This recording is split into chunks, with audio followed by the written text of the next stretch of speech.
क्या बात पापा, आपने दोनों भाइयों को एक साथ बुलाया?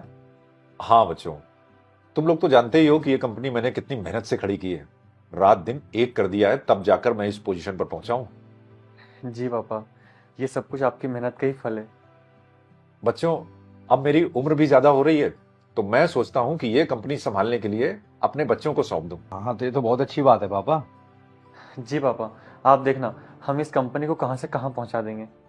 गुड। पर एक प्रॉब्लम है बच्चों, तुम लोग दो हो और कंपनी का बॉस तो कोई एक ही हो सकता है ना। तो अब मैं बॉस किसे बनाऊं ये नहीं समझ में आ रहा है। अरे पापा, इसमें सोचने वाली क्या बात है, आप मुझे ही बॉस बनाइए ना। मगर वो क्यों? अरे पापा, युवराज मुझसे छोटा है, उसमें थोड़ी कम समझ भी है। और कंपनी का जो बॉस बनेगा वो थोड़ा समझदार होना चाहिए। तो बस जो कि मैं हूं, तो अब मुझे बना दीजिए। और युवराज, तुम्हें कुछ कहना है इस बारे में? जी नहीं पापा, आप जो भी डिसीजन लेंगे मुझे मंजूर है। ठीक है, तो एक काम करते हैं, इस कंपनी का नया बॉस कौन होगा ये डिसाइड करने के लिए एक टेस्ट लेते हैं तुम लोगों का। कैसा टेस्ट? हमारा एक क्लाइंट है जो काफी टाइम से पेमेंट नहीं कर रहा है। जब भी मैं किसी को भेजता हूं, हर बार कोई ना कोई बहाना बना के टाल देता है। तुम लोगों को एक एक करके उसके पास जाना है और अपना पेमेंट लेके आना है, चाहे इसके लिए तुम्हें जो भी करना पड़े। जो भी पेमेंट लेके आ जाएगा वो इस कंपनी का नया बॉस होगा। अरे ये तो बड़ा आसान काम है पापा, और आप देखना 2 मिनट में लेकर आ जाऊंगा मैं पैसे। All the best. जी पापा। हाँ, तो तुम में से पेमेंट किसे मिली? पापा मैं गया था उसके पास पैसे मांगने के लिए, लेकिन वो तो एक नंबर का पागल आदमी है। क्यों, क्या हुआ? अरे जब मैं उसके पास गया ना, तो मैंने उससे कहा कि देखिए भाई साहब, मैं टीम ब्लैक फिल्म की तरफ से आया हूँ अपनी पेमेंट लेने के लिए। काफी टाइम हो गया, आप हमारी पेमेंट नहीं दे रहे हैं। देखो भाई साहब, बात यह है कि मेरा बिजनेस टाइम पे ना बहुत डाउन चल रहा है। अरे यार, उस चीज से हमें क्या मतलब, हमें तो अपनी पेमेंट चाहिए ना। भाई साहब, मैं आपको मना तो कर नहीं रहा हूँ, मैं कह रहा हूँ आपको पैसे लौटा दूंगा, मैं जल्दी से जल्दी लौटा दूंगा। जल्दी दे दूंगा, जल्दी दे दूंगा, जब से यही लगा रखी है। पैसे तुम दे नहीं रहे हो, हमेशा जब भी पैसे मांगो कोई ना कोई बहाना बना लेते हो कि दे दूंगा दे दूंगा। मुझे नहीं पता, आज की आज मैं अपने पैसे लेकर जाऊंगा, बात खत्म। और अगर नहीं दोगे ना तो क्या? तो तुम्हारे साथ अच्छा नहीं होगा। तो तुम मुझे धमकी दे रहे हो? अभी तो सिर्फ धमकी दे रहा हूं, अगर 2 मिनट में टेबल पर पैसे नहीं रखे ना, फिर देख लें तुम्हारा हाल क्या होगा। तेरी तो उस आदमी से मेरी हाथापाई हो गई। उस आदमी ने पैसे तो दे नहीं, उल्टा मुझे लात घुसे और दे दिए।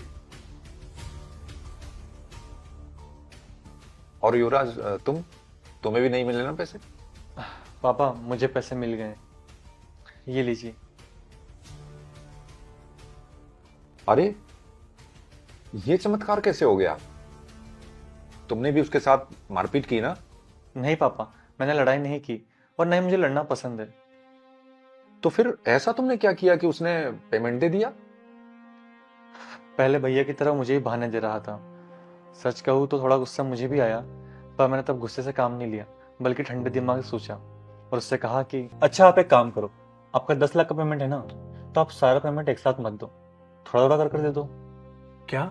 हाँ, इससे आपका ज्यादा बर्डन भी नहीं होगा और कुछ ही समय में आपके सारे पैसे भी उतर जाएंगे।